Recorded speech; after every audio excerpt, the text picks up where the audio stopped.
Olá, seja muito bem-vindo, seja muito bem-vinda à nossa segunda aula de ergonomia, nessa série que a gente está produzindo conteúdos voltados para a prática do profissional, tá legal? Eu sou o professor Thiago Pegatin e hoje eu estou aqui para falar com vocês sobre avaliação de riscos. Só que nós vamos falar sobre a parte inicial da avaliação de riscos, basicamente sobre a avaliação qualitativa.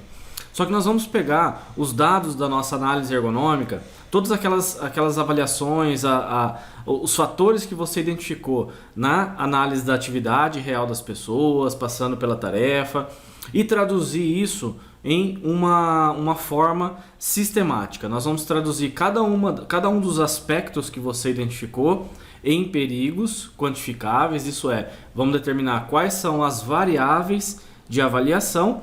E desse modo a gente começa a deixar a nossa análise ergonômica mais organizada, principalmente a nossa avaliação de riscos mais organizada. Tá legal? Lembrando que se você é nosso aluno da Academia do Ergonomista, essa aula vai ficar disponível na plataforma para você. Se você está acompanhando no YouTube, essas aulas elas tendem a ficar por uma semana disponível e aí elas saem do ar. Então é o momento de aproveitar realmente. Tá legal? Então vamos começar já para nossa avaliação. Então primeiro nós vamos falar sobre a teoria por trás disso, apresentar os aspectos mais importantes e logo em seguida nós já vamos para a planilha. Tá? Vou mostrar lá na nossa planilha de avaliação de análise ergonômica como que nós vamos preencher cada um dos fatores de risco dentro da nossa sistemática. Tá legal? Então vamos lá. Bom, para quem já assistiu nossa aula passada, nossa primeira aula, nós falamos basicamente sobre o mapeamento inicial. Então nós ensinamos como realizar uma avaliação inicial, um mapeamento de riscos ergonômicos, né, que está muito atrelado à nossa identificação da demanda, à nossa elaboração dos grupos homogêneos de exposição. Então eu já estou supondo que você sabe realizar isso, você já tem os instrumentos adequados para realizar esse primeiro passo. E hoje nós vamos falar aqui dentro das avaliações qualitativas, especificamente sobre a identificação de perigos e riscos. Como eu disse, a gente não vai falar todas as etapas da análise da atividade, da tarefa, nós vamos focar especialmente nesse ponto para que a gente consiga aprofundar, para que a gente consiga fazer na prática com vocês e demonstrar como que é possível de realizar isso nas suas avaliações em ergonomia, tá legal? Então essa aqui é o nosso fluxo de informações da análise ergonômica, né? Basicamente o nosso passo a passo, e hoje nós vamos falar aqui sobre os perigos e riscos, tá legal? Primeira coisa, quando a gente fala de perigo e risco, avaliação de perigo e risco, ou identificação de perigo e risco, são termos que são comuns para as empresas que têm um sistema de gestão de saúde e segurança do trabalho, ou um sistema de gestão da qualidade, por exemplo, um sistema de gestão ambiental. Essas empresas que possuem certificações ou regem, né, os seus sistemas de gestão por essas normas, né, por essas certificações, isso já é mais comum. Para as empresas, para os profissionais que não estão tão acostumados, é muito comum confundir o perigo com o risco. E aqui vamos fazer essa distinção, né? Porque nem todo perigo ele vai se traduzir num risco que precisa ser tratado, num risco que que nós precisamos ter uma atitude, né, ou ter um plano de ação para ele. O perigo ele é uma fonte potencial de dano. Se a gente tomar como base essa definição, né, das normas de gestão, nós estamos falando basicamente de uma possibilidade. Então, quando eu estou passando lá no ambiente de trabalho e eu vejo um trabalhador que faz uma elevação de ombro, muitas vezes, na nossa análise ergonômica, nós já colocamos isso como um risco ergonômico. Na nossa metodologia, isso será traduzido como um perigo. Por quê? Esse perigo, nós vamos classificá-lo como uma variável de estudo, isto é, nós vamos selecionar esse ponto para aprofundar no nosso relatório e a partir daí nós vamos quantificá-lo sempre que possível, seja pelo nosso método, seja com alguma ferramenta de avaliação. Mas é importante que eu entenda que não é simplesmente porque eu tenho uma elevação de ombro que isso já é algo que demanda, né, um plano de ação. Pode ser que ele faça isso, por exemplo, uma vez por dia. Pode ser que ele faça isso durante 1 minuto ao longo de 8 horas de trabalho. Então, Quando nós falamos do perigo, nós vamos identificar quais são esses fatores que estão presentes no ambiente de trabalho.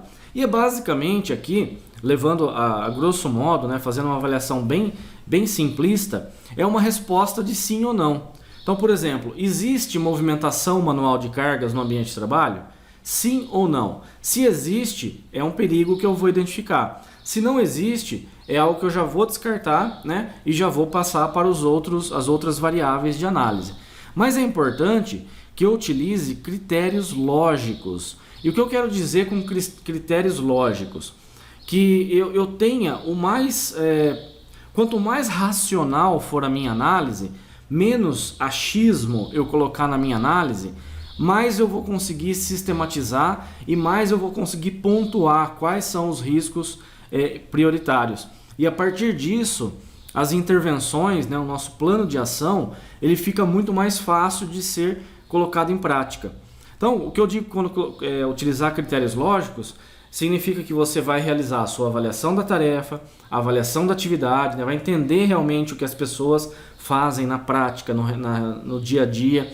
Isso é fundamental. E a partir disso, eu vou extrair quais são as variáveis, isso é, quais são os perigos que nós vamos listar na nossa avaliação de riscos para que a gente possa chegar a um diagnóstico, E eu vou fazer isso item a item. Se é um fator de risco relacionado à postura, eu vou colocar lá na minha planilha de avaliação. Se é um fator de risco relacionado ao layout do ambiente, eu vou colocar na minha avaliação e assim por diante, tá?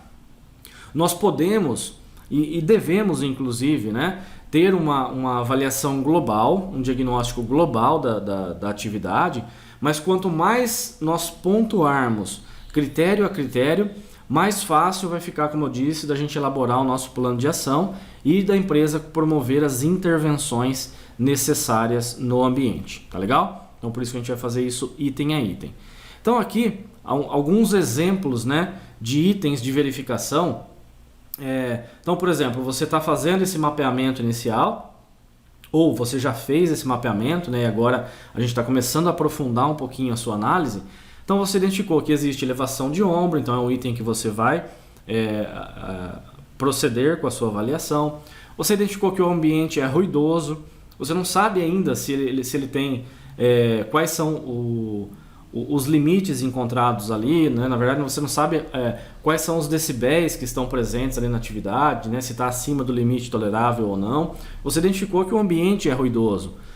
Você identificou, por exemplo, que existe movimentação manual de cargas. E assim por diante, né? Isso pode ser com risco de queda, por exemplo. Isso pode ser com iluminação, que você identificou que tem uma iluminação que está piscando lá, mesmo sem você realizar a avaliação quantitativa. Você vai listando aqui todos os itens, tem um ambiente muito quente, todos os itens de verificação. Então veja, você aqui, vamos pensar de maneira lógica, tá? Você já fez o mapeamento, esses itens foram levantados no seu mapeamento. Aqui, a partir desse ponto, né, quando a gente vai começar a quantificar os perigos, você também já deve ter na sua análise toda a parte descritiva já inserida na sua tabela.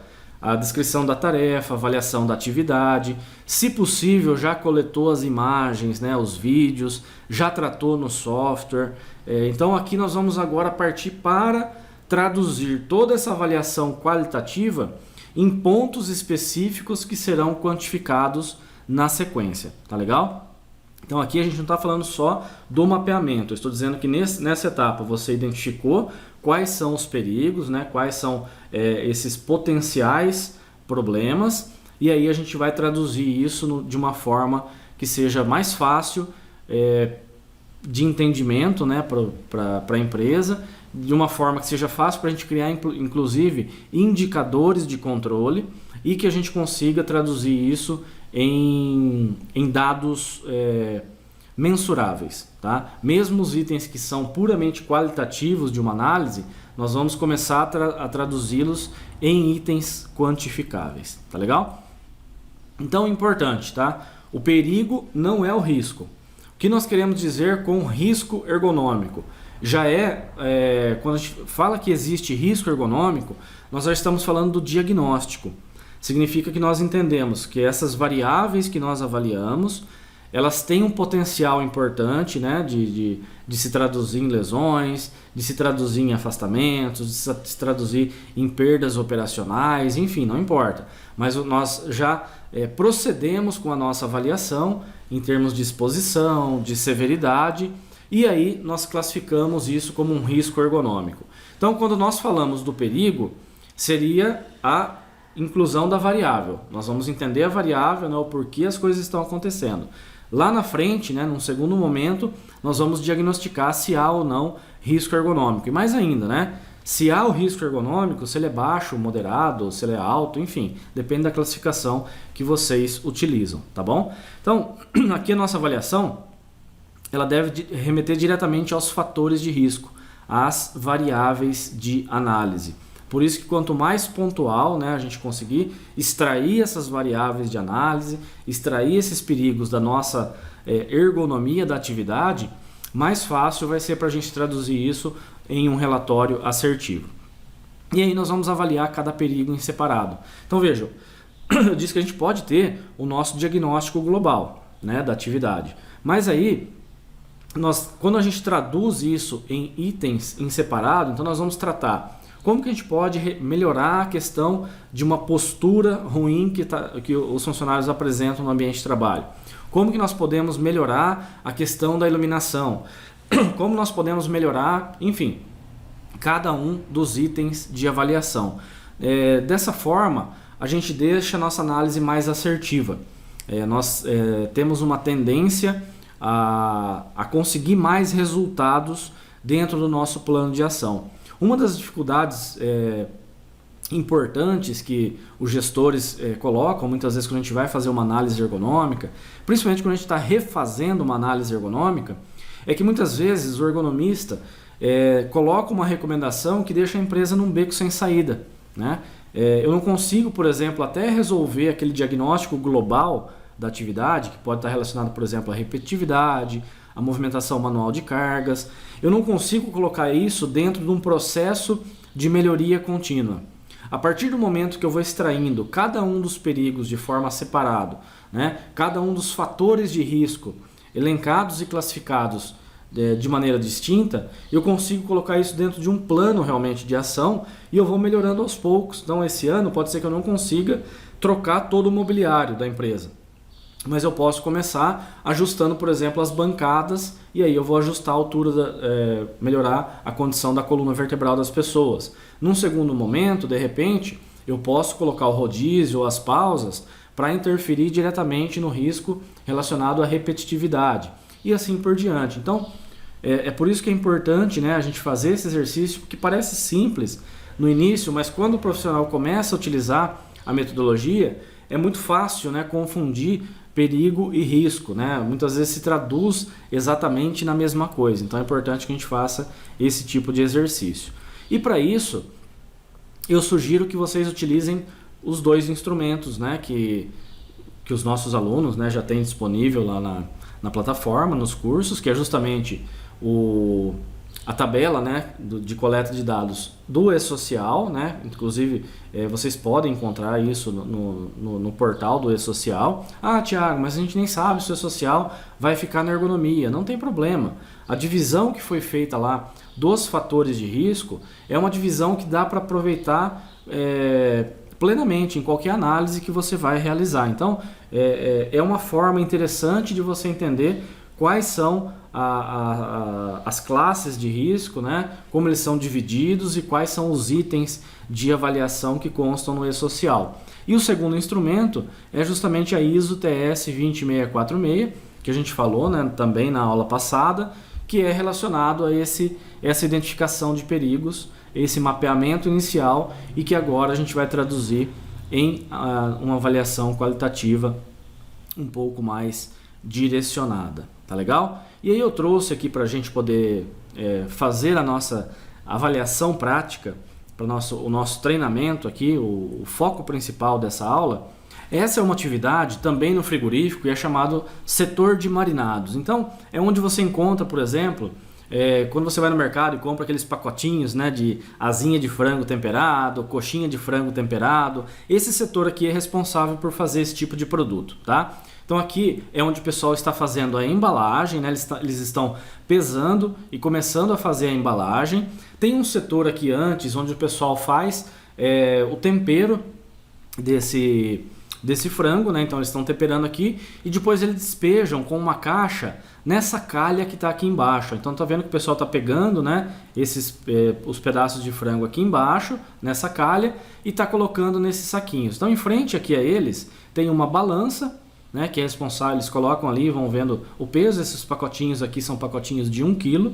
Então eles vão pesando e aí colocam nessa esteira transportadora. Então vejo que tem aqui uma espécie de uns copinhos, né, umas divisões, onde as pessoas colocam ali e esse frango vai sendo levado. Logo na sequência, nós teremos as pessoas que fazem a selagem desse saquinho. Então ela pega esse saquinho, põe numa máquina seladora, né, uma seladora térmica, e aí esse saquinho continua pela esteira transportadora até chegar no setor de embalagem, onde vai ser colocado nas caixas, tá legal? Então a atividade é basicamente essa. Esse pessoal trabalha aqui o dia inteiro. Eles têm um esquema de rodízio, então no mínimo uma vez por dia esse pessoal troca, né? Então ele sai daqui, vem para selagem, eles vão lá para a última estação onde faz a embalagem. Então existe um sistema de rodízio que não é formalizado, mas existe, tá? Então veja, eles estão pegando aqui embaixo, coloca no saquinho, pesa na balança e coloca de volta na esteira transportadora. Então quando a gente vai fazer a avaliação ergonômica, né, a análise ergonômica dessa atividade, é claro que você já vai ter identificado aqui previamente qual é a jornada de trabalho, esse esquema de rodízio, né, que eu disse para vocês que existe. Você vai identificar que aqui no caso, nessa função, são todas mulheres que estão trabalhando. Você vai entender se o ambiente é frio ou não, né, se ele é gelado, se ele é úmido. Nesse caso aqui o ambiente é um pouco mais frio mesmo, tá?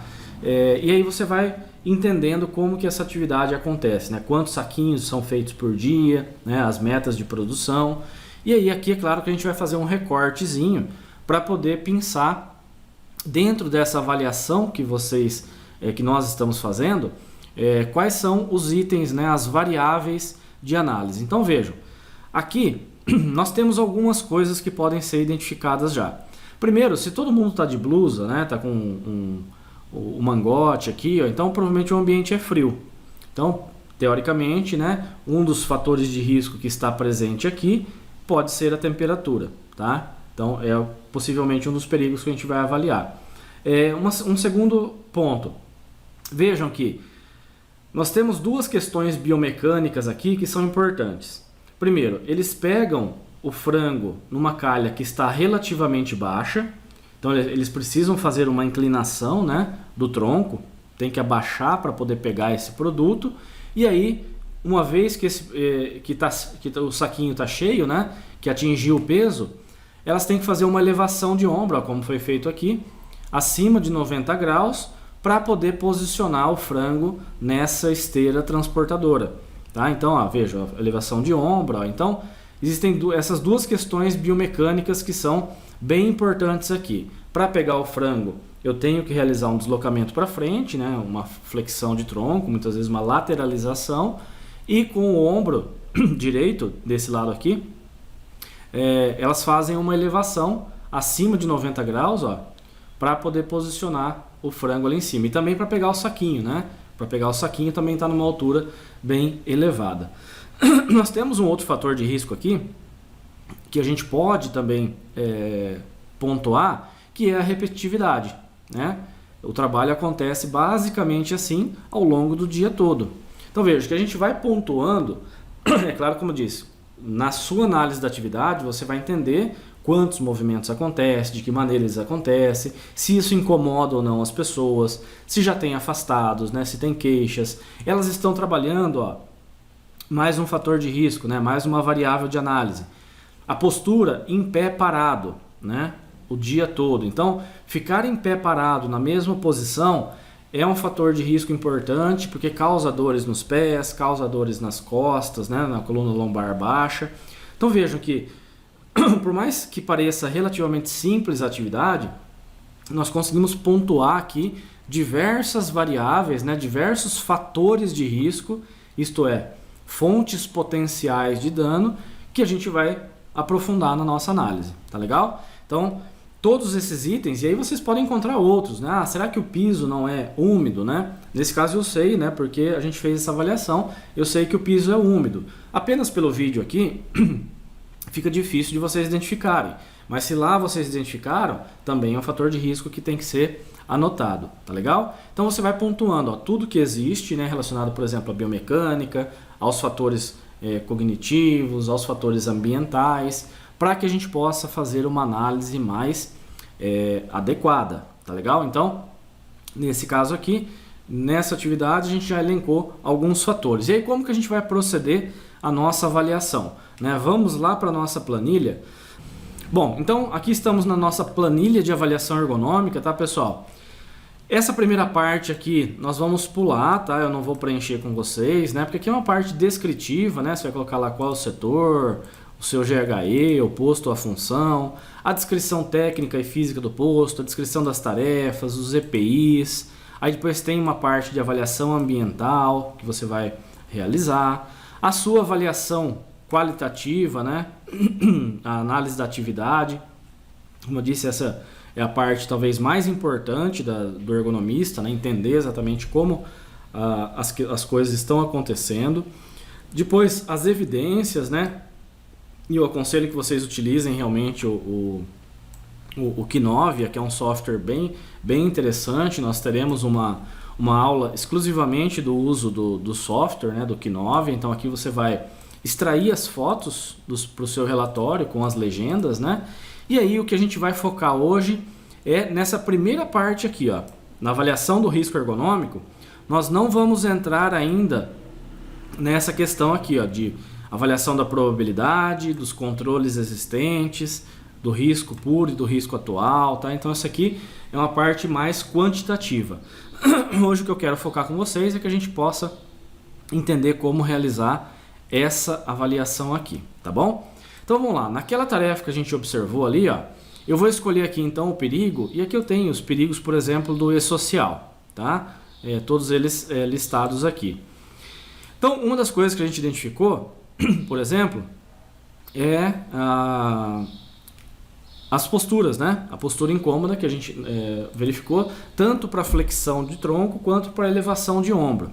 Então aqui, por que a postura aqui é incômoda, né? Então, a partir do momento que eu listei a variável, eu vou dizer principalmente aqui, ó, o motivo. Uma vez que eu entendo qual é o motivo, quer dizer, o porquê isto é um perigo, a minha recomendação aqui embaixo ela vai ficar praticamente pronta, tá? E vamos ver, né? Então, por que a postura de ombro é incômoda? Ah, porque o trabalhador levanta o ombro. Não, tá errado. Por que ele levanta o ombro? Porque ele precisa colocar o saquinho lá em cima. E por que ele precisa colocar o saquinho lá em cima? Porque a esteira é alta. Tá? Então, ele só precisa realizar a elevação do ombro porque a esteira transportadora é alta. Então, o motivo aqui da postura incômoda é a esteira transportadora é alta, gerando elevação de ombro acima de 90 graus, tá? E veja, aqui você vai, quanto melhor você descrever aqui esse motivo, melhor, tá? Mas a postura incômoda é decorrente de uma esteira transportadora alta que vai gerar a elevação de ombro acima de 90 graus. E qual é a fonte geradora disso? Normalmente, a fonte geradora ou é o próprio processo de trabalho em ergonomia, ou é o equipamento, ou é o layout, enfim, você vai dizer qual é o aspecto principal que causa esse perigo. Tá? Nesse caso aqui, a fonte geradora é o equipamento. Tá? O equipamento, né, o design desse equipamento exige que a pessoa faça a elevação de ombro. E aqui nos danos possíveis, Vejam que eu nunca vou colocar aqui em danos possíveis, pelo menos eu, Thiago, nas minhas análises, eu nunca coloco aqui, por exemplo, que essa pessoa tem risco de bursite, que essa pessoa, por exemplo, ela tem risco de uma tendinopatia do supraespinhal, tá? Por quê? Uma vez que eu coloco aqui a lesão, eu estou atribuindo um nexo, tá? Eu estou dizendo um motivo, uma consequência relacionada diretamente a uma lesão. Então, como eu, Thiago, faço, tá? Eu coloco aqui, por exemplo, ó, disfunções de ombro. Por quê? A disfunção de ombro, ou muitas vezes o que eu coloco aqui, ó, é desconforto, tá? Ou ainda, o que eu posso colocar aqui? Desconforto e fadiga, ok?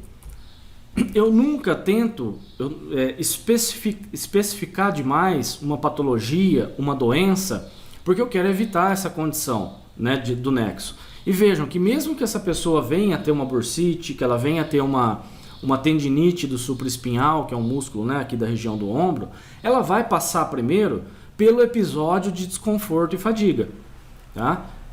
A lesão, a doença, ela só se instala, né, dentro desse processo de aparecimento, ela só se instala depois do quadro doloroso, depois da fadiga e das queixas, né, dos trabalhadores. Então aqui, quanto mais geral assim você deixar, eu creio que vai ficar melhor para a sua avaliação. Desconforto e fadiga eu utilizo bastante, tá legal? Então aqui a gente fechou um perigo, né, que foi a questão do ombro. Então eu tenho uma postura incômoda que é gerada, né? O porquê ela acontece é porque a esteira transportadora é alta, gerando elevação de ombro acima de 90 graus. A fonte geradora é o equipamento e os danos possíveis, né? Desconforto e fadiga. Outra coisa, né? Então, o que a gente identificou ali que também pode estar acontecendo? Eu tenho o risco biomecânico relacionado à flexão do tronco, eu tenho risco, né, biomecânico relacionado ao movimento repetitivo. Eu vou pegar aqui um ambiental, tá? Por exemplo, só para a gente ver a diferença da avaliação. Mas é basicamente a mesma coisa, tá? Então vamos lá, deixa eu abaixar aqui, chegar nos itens ambientais, tá? Vamos lá. Então aqui, por exemplo, a temperatura, ok? A temperatura ali, o ambiente é mais frio, ok? Então a temperatura é um fator que a gente pode listar como sendo um fator de avaliação. Só que aí nós vamos cair num segundo ponto. As avaliações de temperatura da NR17, elas estão relacionadas às atividades que exigem níveis de atenção constante ou tarefas cognitivas. Então são basicamente atribuídas a atividades de escritório, atividades de inspeção, de laboratório e assim por diante. Nesse caso aqui específico, eu até posso realizar uma avaliação se a temperatura vai interferir nas condições ergonômicas dos trabalhadores, de conforto e segurança. Caso contrário, eu não devo utilizar os parâmetros da NR17 aqui para fazer uma avaliação dos limites de exposição. Os limites de exposição, eles estão descritos, eles são realizados pela segurança do trabalho com base lá no Programa de Prevenção de Riscos Ambientais, né, no PPRA, e também da NR15. Tá? Então, eu só vou colocar aqui uma avaliação de temperatura qualitativa ou quantitativa se eu tiver impactos disso nas questões de conforto, segurança relacionados à ergonomia. Tá legal? Outro item que a gente pode encontrar ali, ó, tá? Aqui, ó, piso escorregadio, ok? Ali, nesse setor, por ser muito úmido, o piso é realmente escorregadio. Então, existe, por exemplo, o risco de queda? Pode existir. E por que que isso acontece, né? Por que que o piso ali, ele não é irregular, mas ele é escorregadio? Porque há necessidade de lavar com frequência e também o piso não é antiderrapante, tá? Então, as duas coisas. O piso ali não é antiderrapante e, por se tratar de um setor que trabalha com temperados, né? Ao longo do dia passam por ali vários tipos de produtos que são temperados, eles têm que lavar com frequência. Então, sair um lote, tem que lavar todo o ambiente, lavar todo o setor, para que possa ser feita uma nova mistura. Então, com frequência ali, eu tenho água, né, no chão. E existe, né, o piso não é totalmente liso, mas não é um piso antiderrapante, justamente porque se ele for muito áspero, vai interferir nas questões de qualidade. E aí, por que isso, na verdade, né, o que isso vai trazer para as pessoas? Então, vamos lá. A fonte geradora aqui é o próprio ambiente de trabalho, né? O ambiente de trabalho e os danos possíveis. Vejam, quando você está num ambiente que é escorregadio e você precisa fazer movimentações, você naturalmente tem que se equilibrar mais, né? Você naturalmente tem que fazer um esforço maior, mais importante com os membros inferiores e, como eu disse, de equilíbrio mesmo. Então, aqui os danos possíveis também estão relacionados à fadiga muscular e as quedas, tá? Justamente porque eventualmente essas pessoas têm que transportar também algumas caixas, né? Que, como eu disse, a gente está fazendo um recortezinho. Eventualmente essas pessoas têm que transportar algumas caixas, então elas podem cair. Elas têm que fazer maior esforço, né? Para se equilibrar quando está fazendo esse transporte. Então aqui eu vou fazendo isso com todos os perigos, né? Que eu encontrar no meu ambiente de trabalho. Então vejam que agora eu não tenho só uma avaliação descritiva, né? Eu não estou dizendo, por exemplo, só como as coisas acontecem, de que maneira, por que isso é ruim, tal. Isso tudo eu já descrevi, teoricamente, aqui na minha avaliação da atividade. Aqui eu vou descrever tudo isso, né? Por que isso é ruim, por que isso acontece, né? Quais são os aspectos negativos dessa atividade. Então, vejam, nada do que eu coloquei aqui pode ser novo, tá? Tudo que está aqui tem que ter aparecido aqui na análise da atividade, tá, pessoal? Por quê? Aqui eu vou descrever tudo o que acontece. Aqui eu vou traduzir em pontos específicos de avaliação. Num segundo momento, né, como eu disse, a gente não vai entrar aqui hoje, mas aí eu vou quantificar qual é a probabilidade, né, a chance disso acontecer. Caso isso venha acontecer, qual é o dano, né, qual é a severidade disso? Existe algum tipo de controle existente, né? Por exemplo, eu disse para vocês ali que existe um rodízio. Num certo momento elas fazem um rodízio. Então esse rodízio, ele é um controle, né, que vai mitigar esse risco, ele vai reduzir o risco existente. Se você muda biomecanicamente a tarefa, muda as necessidades da tarefa, isso é um controle administrativo efetivo, tá? Então isso vai ter que fazer parte da nossa avaliação. Até que eu chego aqui realmente no risco atual, né? Qual é o meu diagnóstico dessa situação de trabalho, e aí a minha recomendação está pronta. Veja, se aqui o motivo, né, é porque a esteira é alta, qual é a minha recomendação? Eu tenho que adequar a altura da esteira. Se aqui eu vejo que os trabalhadores não podem deixar de lavar com frequência, mas o piso não é adequado, então qual é a minha recomendação? Um piso adequado. Então quanto melhor é a minha descrição aqui, o entendimento do motivo, do porquê isso se traduz num perigo, a minha recomendação está praticamente pronta.